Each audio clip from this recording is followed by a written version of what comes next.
Uh, the topic is antimicrobial drugs.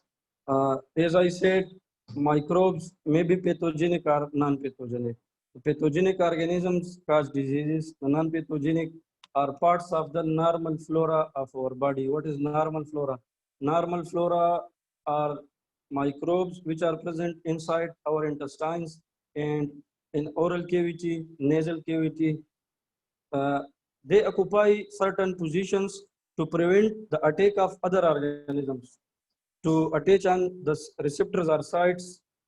If we take antimicrobials have no indiscrimination or discrimination to kill or inhibit the pathogenic or non-pathogenic bacteria or viruses or fungi. Only bacteria, antibiotics की बात हम करते हैं. So the antimicrobials have no knowledge or mind to attack on what?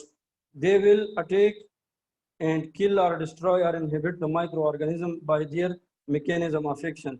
And the mechanism of action may be different. Depend upon the site of action of the microorganisms. So microorganisms are of different types microbiologically. They may be viruses, they may be bacteria, and they may be fungi. And bacteria we use antibacterials, and fungi we use antifungals, and viruses we use antivirals or antiretrovirals. So ideally an antibiotic, ideally an antibiotic is an agent or compound which is derived from a microorganism or synthesized by a microorganism and used against another microorganism. This is the scientific definition of antibiotic. Antibiotics are synthesized by microorganism and used against another microorganism. That will be natural. If we study the structure of that compound, we can design and manage different type of their structural abnormalities, or we can improve their structures. That the parent drug will be same. The parent drug will be same, but the generation will be changed. The generation will be changed. For example, penicillins is a group of antibiotics. Now, penicillins, they are synthesized by fungi from the Penicillium genus. Okay.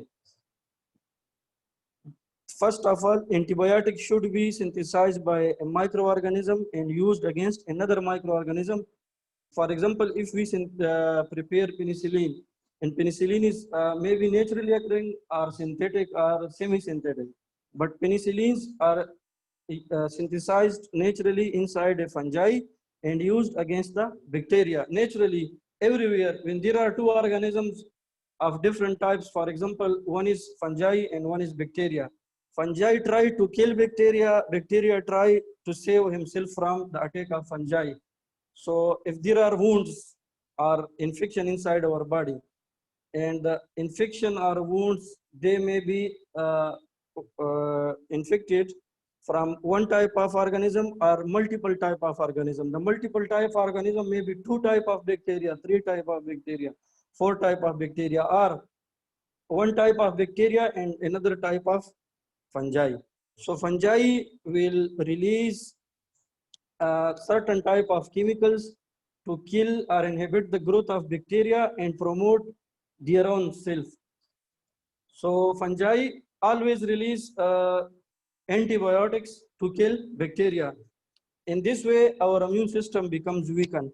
At the same time, they try to quarrel or engage with the bacteria, and at the same time, they quarrel or engage with the fungi. But naturally, fungi are superior than bacteria. Naturally, fungi are superior than bacteria.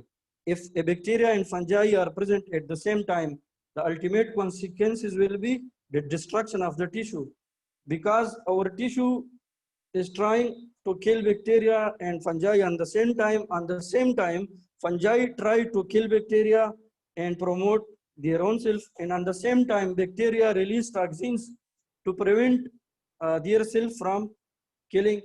So this will result in the tissue destruction. This type of infection, when there are present more than one type of bacteria or more than one type of fungi, this is called a secondary infection. Super infection. Secondary infection is another thing. Secondary infection is what? When our body get rid of one infection and got another infection. If we take antibiotics, after some time we got oral thrush. Sahi hai? So this is a secondary infection, which is caused by fungi, Candida albicans, for example. Sahi hai? So first of all, introduction of antibiotics. Sahi hai? Now antibiotics जो हैं, they are synthesized by naturally occurring microorganism used against another microorganism. Secondarily, their amount, they should be effective in a very small amount to kill or inhibit the bacteria. They should be effective in a smaller concentration to inhibit or kill bacteria. But if we take petri dish and make a culture and put some urine sample, blood sample, or sputum in it, and we if this sputum or bacteria, sputum or urine or another body sample contain bacteria, okay, or infective organism, and we put antibiotic on it, this is called in vitro testing, in vitro, outside the body. So if the drug inhibit their growth,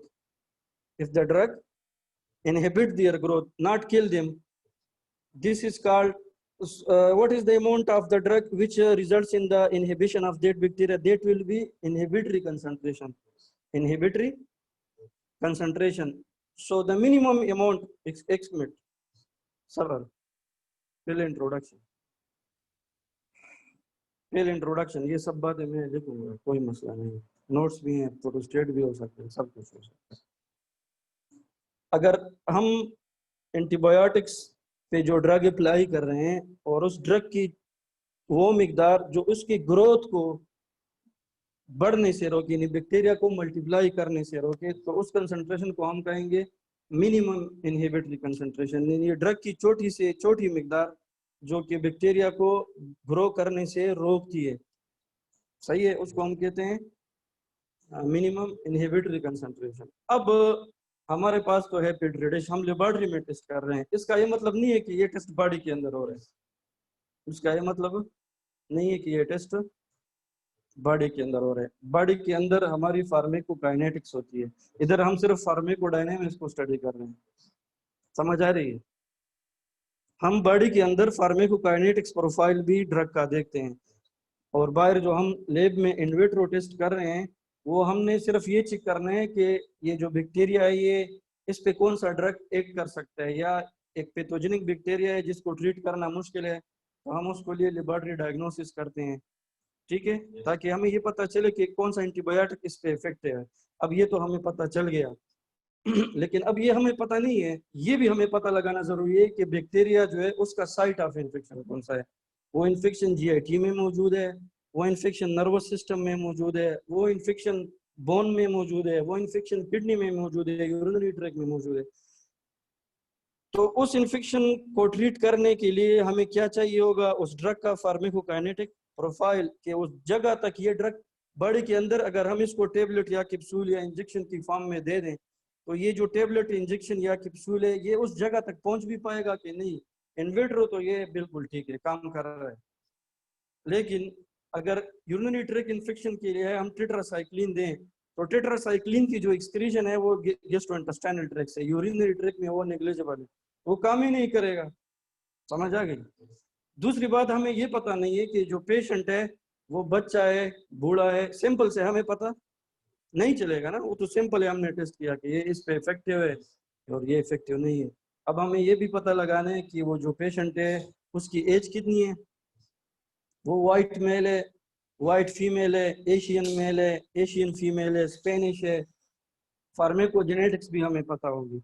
इसके अलावा हमें क्या पता होगा? हमें ये पता होगा कि ये जो पेशेंट है इसको कोई सेकेंडरी इन्फेक्शन तो नहीं है, या इस पेशेंट को कोई और डिजीज तो नहीं है, वो डायबिटिक तो नहीं है, हेपेटाइटिस का पेशेंट तो नहीं है, रीनल डिजीज का कोई मरीज तो नहीं है। समझ आइए।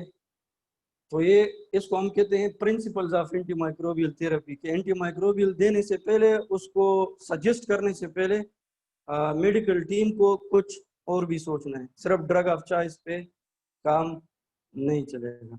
समझ आ गई। अब हम जो ड्रग देते हैं, हम ये देखते हैं कि वो ड्रग जो है वो स्टैटिक है कि साइडल है। स्टैटिक है कि साइडल है। वो बैक्टीरिया को सिर्फ उसकी ग्रोथ को प्रिवेंट कर रहा है, यानी मल्टीप्लाई होने से रोक रहा है, या उसको किल कर रहा है। तो अगर हम किसी ड्रग को दे दें मिनिमम इनहिबिटरी कंसंट्रेशन में, उसने बैक्टीरिया की ग्रोथ को रोक दिया, तो हम कहते हैं ये बैक्टीरियोस्टेटिक ड्रग है। अगर हम कहते हैं कि कॉलोनी बनी ही नहीं है, कॉलोनी बनी नहीं है पेट्री डिश में या टेस्ट ट्यूब में, लैब में हमारे पास कॉलोनी आई नहीं है, तो हम कहेंगे कि इसने बैक्टीरिया को किल किया। हमारे पास कॉलोनी माइक्रोस्कोप में या विजिबली बाय नेकेड आई नजर नहीं आई, तो हम कहेंगे ये ड्रग बैक्टीरिसाइडल है। सही है। कुछ ड्रग्स ऐसे भी हैं जो होते तो बैक्टीरियोस्टेटिक हैं, लेकिन अगर उसको हम मिनिमम इफेक्ट, ये जो इनहिबिटरी कंसंट्रेशन है उसकी नॉर्मल रेंज से ज्यादा मिकदार में दे दें, डोज ज्यादा कर दें, तो वो ड्रग बैक्टीरिसाइडल हो सकता है। समझ आ गई। सही है। अब इंट्रोडक्शन है, ठीक है, मैं लिख नहीं रहा, बाद में लिखूंगा। सही है। अब हम जो हमारे पास जो ड्रग आता है, तो ये पास होता है, पास ऑन होता है मुख्तलिफ रिसर्च स्टेज से। ठीक है।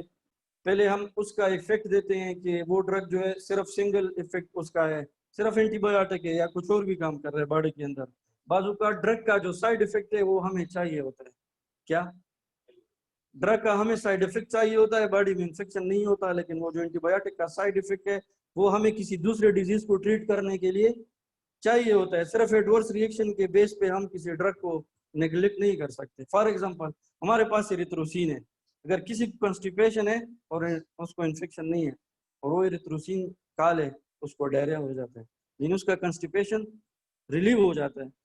वो क्या करता है, वो बॉडी के अंदर मोटिलिन रिसेप्टर्स हैं गैस्ट्रोइंटेस्टाइनल ट्रैक्ट के अंदर, वो उनको स्टिमुलेट करता है। लेकिन अगर किसी को कॉन्स्टिपेशन है और हम उसको कोई मार्क्सिक्लेव दे दें, कोई मार्क्सिक्लेव, तो उसको डायरिया हो जाता है।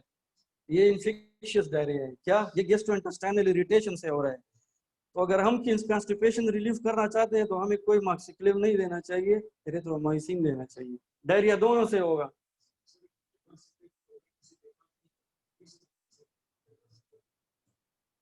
एडवर्स इफेक्ट ऐसी बात है ना,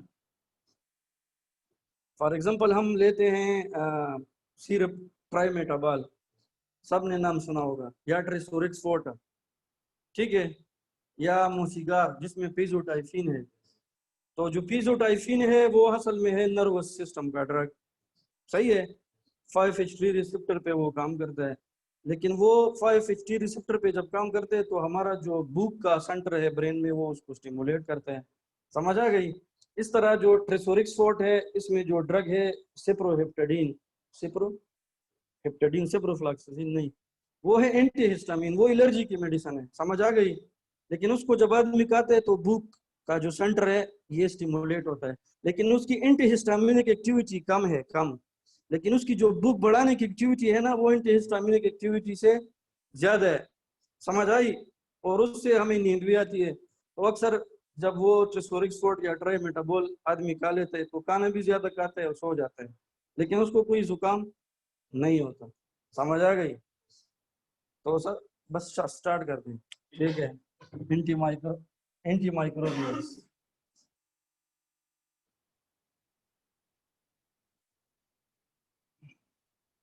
तो सिंपली बात है, drugs used against pathogenic microbes, used against pathogenic microbe, but drug के पास माइंड नहीं है कि ये मैं पैथोजेनिक को मार रहा हूँ या नॉन, लेकिन हम पैथोजेनिक के खिलाफ दे रहे होते हैं, लेकिन उसका साइड इफेक्ट क्या है कि वो पैथोजेनिक नॉन पैथोजेनिक दोनों को मार देता है। एक उसके पास माइंड नहीं है। तो मैं इधर लिख रहा हूँ drugs used against pathogenic micro organism, या माइक्रो ऑर्गेनिज्म नॉन पैथोजेनिक दोनों को वो मारेगा, एंटी माइक्रोबियल दोनों को मारेगा। ठीक है।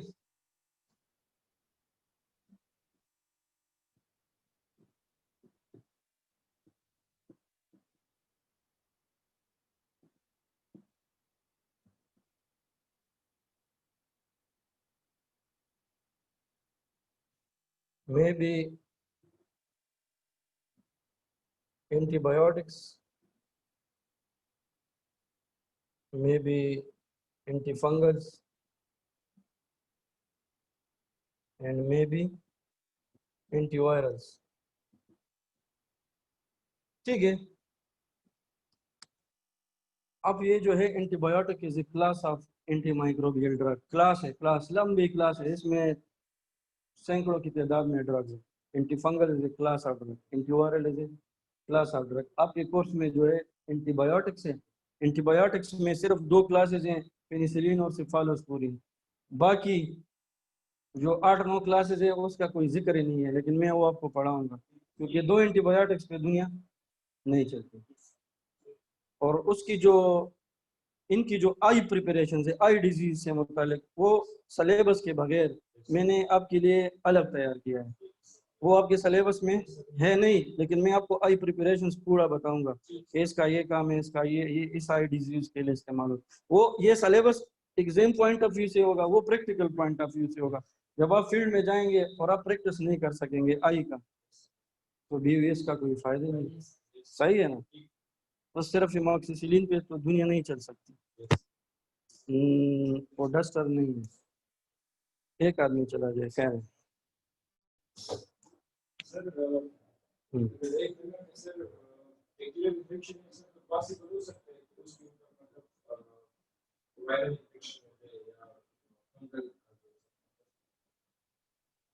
हाँ, पॉसिबल हो सकता है। पॉसिबल दो बातें हैं, एक तो ये जो बैक्टीरिया है क्या वो सुपीरियर है उस वायरस से, या वायरस सुपीरियर है बैक्टीरिया से, एक अलग बात है।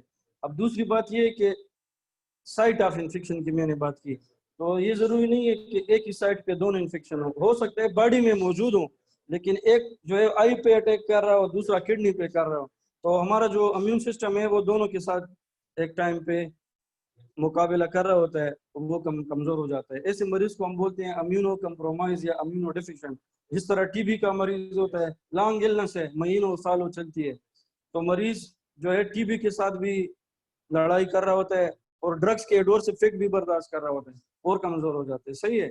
इस तरह एड्स का मरीज है, एड्स तो एक्वायर्ड इम्यूनो डिफिशिएंसी सिंड्रोम है, वायरस है, उस पे अटैक तो वायरस करता है, लेकिन ऐसे मरीज को क्लेमिडियल इन्फेक्शन होगा, गोनोरिया हो सकता है, हेपेटाइटिस हो सकता है, सिफिलिस हो सकती है, ट्यूबरकुलोसिस हो सकता है। 90% ऑफ द एड्स पेशेंट जो है ना, उनको ट्यूबरकुलोसिस जरूर होता है। सही है? ट्यूबरकुलोसिस उनको जरूर होता है, क्योंकि वायरस उसके बॉडी में इतना काम कर जाता है ना कि उसका इम्यून सिस्टम कमजोर हो जाता है।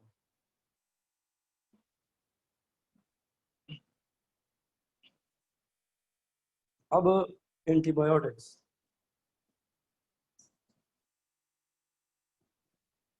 Antibiotics are used against bacteria. ठीक है? Used against bacterial infection. ठीक है? अब एक बात और भी मेरे जहन में आई, इन्फेक्शन जो है प्लांट में भी हो सकता है, एनिमल में भी हो सकता है, ह्यूमन में भी हो सकता है। सही है?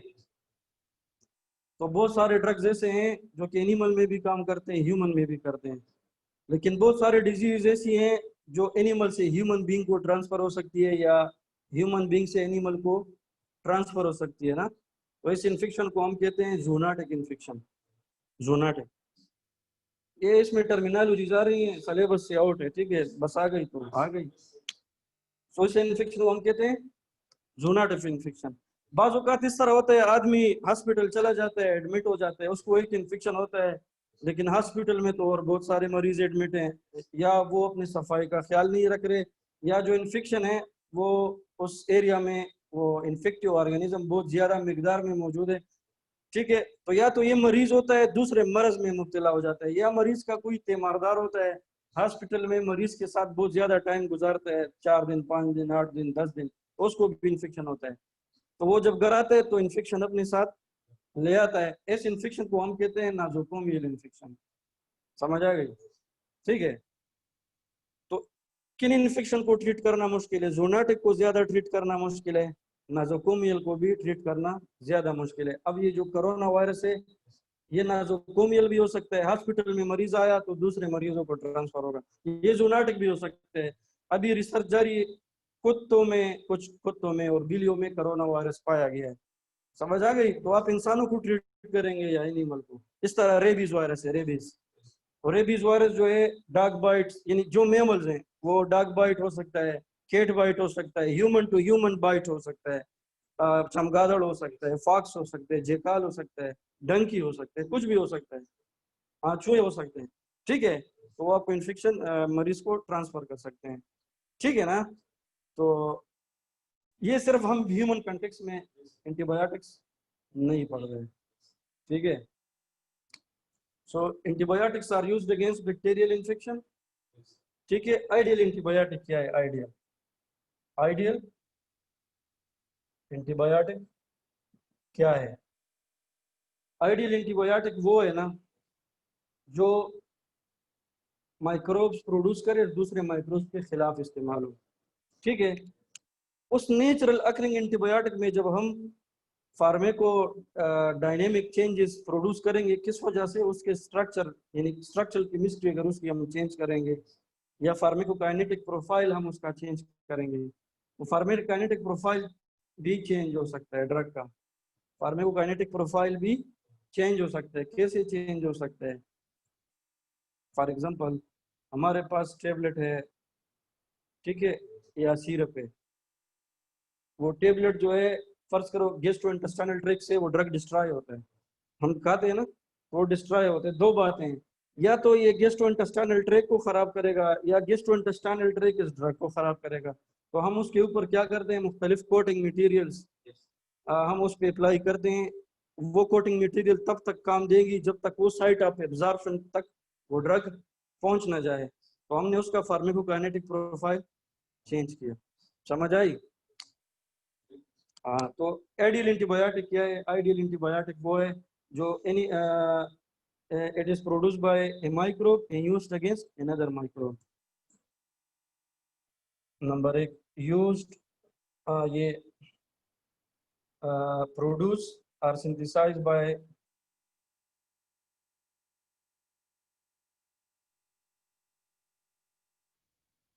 a naturally occurring microbe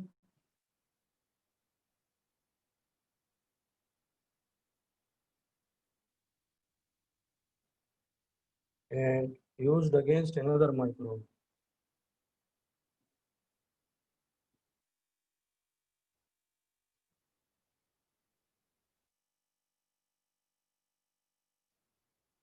ये आइडियल एंटीबायोटिक है और should be effective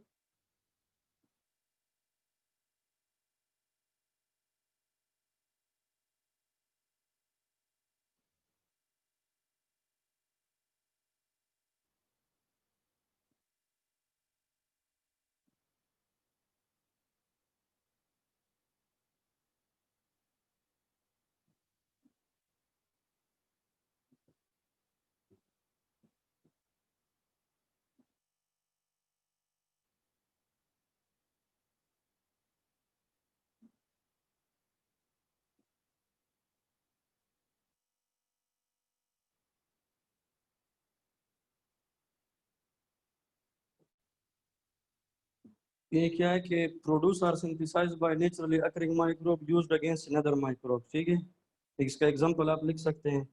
example given penicillin. सही है, ये पेनिसिलिन जो है ये ग्रुप ऑफ कंपाउंड है। अब हम पेनिसिलिन देखेंगे, पेनिसिलिन को पेनिसिलिन क्यों बोलते हैं, इसके टाइप्स कितनी है, इसकी क्लासिफिकेशन कितनी है। सही है, इसके यूजेस क्या हैं, एडवर्स इफेक्ट क्या हैं, वो हम देखेंगे बाद में। पहले माइंड क्लियर करें। ये जो है ना, should be effective in their smaller concentration. ठीक है, कि मे इनहिबिट और kill bacteria in smaller concentration of drug. इस तरह ना हो कि हमें 5000 मिलीग्राम चाहिए और बैक्टीरिया सिर्फ एक हो, तो इसको हम आइडियल एंटीबायोटिक नहीं कहेंगे। जितना हम डोज बढ़ाएंगे, ठीक है, कुछ एडवर्स इफेक्ट्स होती हैं डोज रिलेटेड। ठीक है, कुछ एडवर्स इफेक्ट जो होती है ना वो डोज रिलेटेड नहीं होती। ऐसे एडवर्स इफेक्ट को जो डोज रिलेटेड ना हो ना, उसमें एक है ड्रग एलर्जी या hyper sensitivity, this is not dose related. आप 1 मिलीग्राम मरीज को दें, अगर वो हाइपर सेंसिटिव है, या 10 दें या 50 दें या टेस्ट डोज दें, उसको एलर्जी अपीयर होगी। ठीक है, और कुछ ड्रग्स ऐसे हैं एंटीबायोटिक्स के बगैर बात कर रहा हूँ, अगर वो उस खास मिकदार से बढ़ जाए तो उसके एडवर्स इफेक्ट शो होते हैं, और अगर उससे नीचे हो तो शो नहीं होते, यानी टॉक्सिक डोज हम उसे कह सकते हैं ना। समझ आ गई? पैरास्टामोल है, इसको हम सेफ ड्रग क्यों कहते हैं? अगर इसका जो टॉक्सिक डोज है ना, टॉक्सिक डोज वो है तकरीबन 1500 मिलीग्राम। कितना? नहीं 1500 मिलीग्राम नहीं, 15 टेबलेट्स कितनी बन जाती हैं? 15 टेबलेट्स 500 मिलीग्राम की, यानी 2000 भी नहीं, तकरीबन 5000 मिलीग्राम तक। ये कोई कोई अगर कोई पूरा स्ट्रिप खा लेना तो चांस है कि उसे कुछ नहीं होगा। टॉक्सिसिटी अपीयर होगी स्लोली, यानी एब्रप्टली, वो ज्यादा, बहुत सारे पेशेंट इसको टॉलरेट करते हैं, लेकिन इसका ये मतलब नहीं है कि अगर एक ड्रग की मिकदार 1 मिलीग्राम है तो सब उसको टॉलरेट करेंगे। एक आदमी 50 मिलीग्राम को टॉलरेट करेगा, दूसरा 1 मिलीग्राम को भी टॉलरेट नहीं करेगा। तो ऐसा ऐसा ड्रग, ऐसा एंटीबायोटिक जो स्मॉलर कंसंट्रेशन में बैक्टीरिया को किल या इनहिबिट करे, ह्यूमन बीइंग की बात नहीं कर रहा, तो उसको हम कहेंगे कि ये आइडियल एंटीबायोटिक है। ये दो तो उसकी खास क्वालिटी है, बाकी क्वालिटी जो है ना वो चेंज होती रहती है। एक आइडियल एंटीबायोटिक ऐसा भी हो सकता है जिसके खिलाफ ड्रग रेजिस्टेंस कम से कम हो, यानी बैक्टीरिया उसके खिलाफ रेजिस्टेंस डेवलप कर नहीं सकता या डेवलप कर रहे, लेकिन उस ड्रग को इस्तेमाल होते होते बहुत सा अरसा गुजर गया है, मतलब उसने काम अपना निकाल लिया है। नहीं, ये एंटीबायोटिक की एक आइडियलिटी है, हर एक चीज एंटीबायोटिक कोई भी ड्रग हो सकता है, लेकिन हर कोई एंटीबायोटिक ड्रग आइडियल नहीं हो सकता। वो ड्रग एंटीबायोटिक आइडियल होगा जिसका डोज कम होगा, और दूसरा वो नेचुरली हमारे पास अगर होगा, नेचुरली सिंथेसाइज हो रहा होगा माइक्रोब्स में जो हमें नजर नहीं आ रहे, तो मतलब कि वो आइडियल एंटीबायोटिक है। ह्यूमन मेड एंटीबायोटिक्स भी है जिसका नेचुरली मॉलिक्यूल्स के अंदर कोई जिक्र, यानी अभी हमें रिसर्च में वो नज़र नहीं आई, लेकिन हमने उसको, ह्यूमन बीइंग ने उसको डिज़ाइन किया हुआ है। सही है। और दूसरी बात ये कि उसके खिलाफ रेजिस्टेंस के चांस कम से कम हो। क्या? रेजिस्टेंस के चांस अगर उसके खिलाफ कम से कम हो तो उसको हम कहेंगे कि आइडियल एंटीबायोटिक है। अगर वो मार्केट में लॉन्च हो गया, 3 महीने उसे गुजरे नहीं है और उसके खिलाफ रेजिस्टेंस पैदा होनी शुरू हो गई, तो इसका मतलब ये था कि इसके रिसर्च पे जो 10 साल गुजर गए हैं वैसे बेकार चले गए। ठीक है।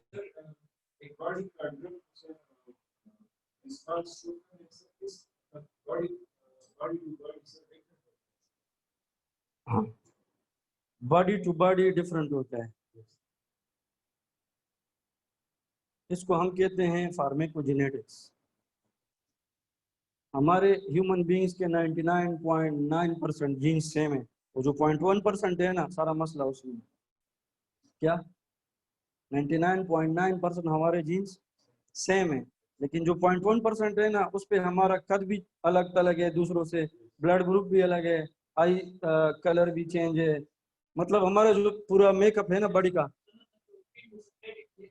हाँ,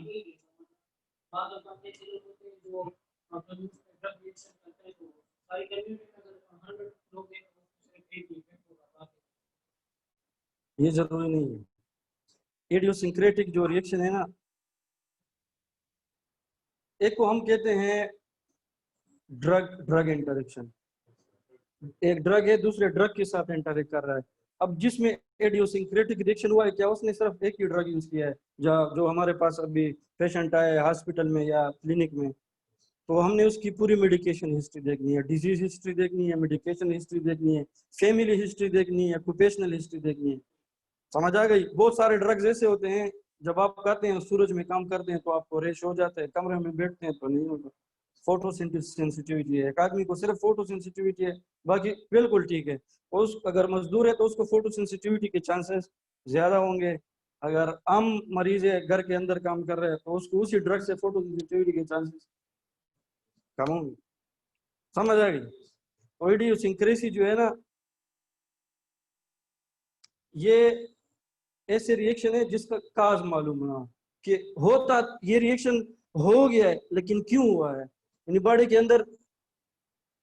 ये रिसर्च के एक बात है, अगर हम एक ड्रग मरीज को देते हैं, उसको इडियोसिंक्रेटिक रिएक्शन हो गया है, तो ये जरूरी नहीं है कि ये इडियोसिंक्रेटिक रिएक्शन लाइफ टाइम तक इडियोसिंक्रेटिक होगा। हो सकते हैं 5 साल के बाद रिसर्च से साबित कर दे कि ये होता तो इडियोसिंक्रेटिक था, लेकिन अब इडियोसिंक्रेटिक नहीं रहा, क्योंकि इसका काज मालूम हो गया है। इडियोसिंक्रेटिक उस वक्त होगा जब उसका कोई काज मालूम ना हो कि हुआ तो है लेकिन क्यों हुआ है। ठीक है। अब ड्रग एलर्जी है, तो ड्रग एलर्जी जो है टाइप 1, टाइप 2, टाइप 3, टाइप 4 वो अलग चीज है। उसका रिएक्शन जो है, जो रिलेशन है वो इम्यून सिस्टम से है। इडियोसिंक्रेटिक रिएक्शन का कुछ पता नहीं है कि उसका जो मतलब उसका जो रिलेशन है वो इम्यून सिस्टम से है, नर्वस से है, कार्डियो से है, ड्रग ड्रग इंटरेक्शन से है, लेकिन जिसका बिल्कुल पता नहीं चलता हो कि क्यों करता है तो उसको हम कहते हैं इडियोसिंक्रेटिक। ड्रग एलर्जी का पता चलता है, समझ आई? ड्रग एलर्जी का पता चलता है, ये हाइपर सेंसिटिविटी रिएक्शन है। इडियोसिंक्रेटिक का पता नहीं चलता, काज का पता नहीं चलता, काज का, समझ आई?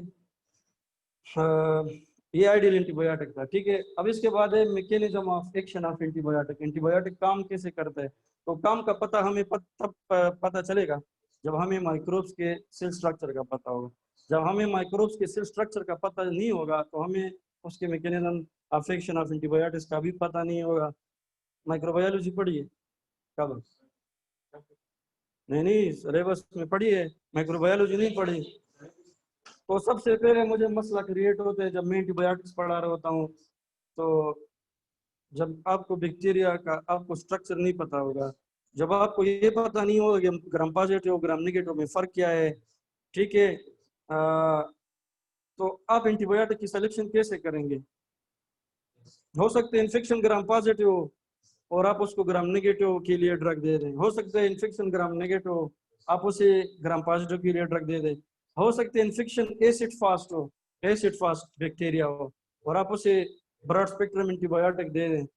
ठीक है, समझ आइए? तो इसमें फर्क क्या है ये आपका मैं इंशाल्लाह डिस्कस करूंगा, कुछ आप भी पढ़ें लेके यार, असाइनमेंट लेके यार कि ग्राम पॉजिटिव ग्राम नेगेटिव और एसिड फास्ट बेसिलाई में या एसिड फास्ट बैक्टीरिया में क्या फर्क है। अब ट्यूबरक्लोसिस जो है ना, ये एसिड फास्ट बैक्टीरिया से होता है।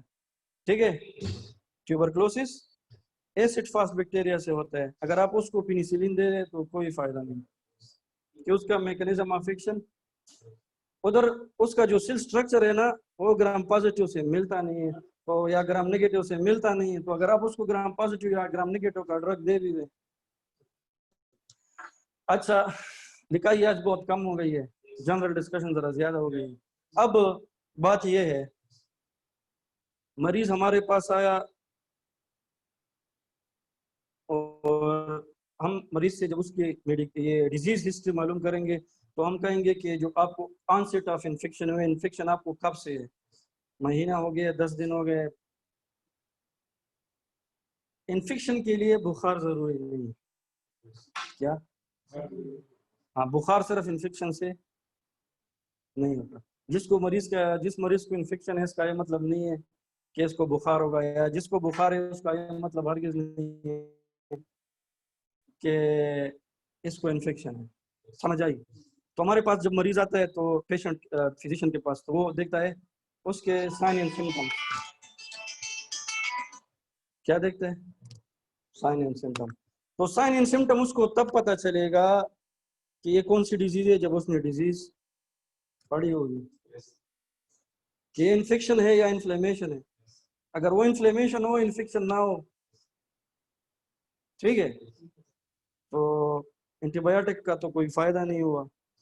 उसके बाद हम देखेंगे कि ये इन्फेक्शन अगर बहुत ज्यादा हो गया टाइम से है और वो मतलब उसकी हम ड्रग हिस्ट्री देख लें कि उसने ग्राम नेगेटिव पॉजिटिव सब कुछ उसने खा लिया है और फर्क नहीं पड़ रहा और उसको बुखार भी है, तो ऐसी कंडीशन को हम कहते हैं, यानी अभी हमें कुछ पता नहीं है कि बुखार 2-3 महीने से चल रहा है, वो क्यों चल रहा है। वो ऑटो इम्यून डिजीज भी हो सकती है, ट्यूबरकुलोसिस भी हो सकती है, और अननोन ओरिजिन का उसे बुखार हो सकता है। बुखार को हम मेडिकली कहते हैं पायरेक्सिया। सही है, पायरेक्सिया, PYREXIA, पायरेक्सिया, पायरेक्सिया बुखार। ठीक है, पायरेक्सिया बुखार। तो तमाम जो ड्रग्स हैं एंटीपायरेटिक, वो जरूरी नहीं है कि एनर्जेसिक हो। तब एनर्जीजिया मीन टू रिलीव पेन, तमाम एनर्जेसिक के लिए जरूरी नहीं है कि वो एंटीपायरेटिक हो। तमाम एंटीबायोटिक्स के लिए जरूरी नहीं है कि वो एंटीपायरेटिक हो, बट दे विल प्रिवेंट और stop the cause of pyrexia. अब हमारे पास जब सॉरी टू से हमारे पास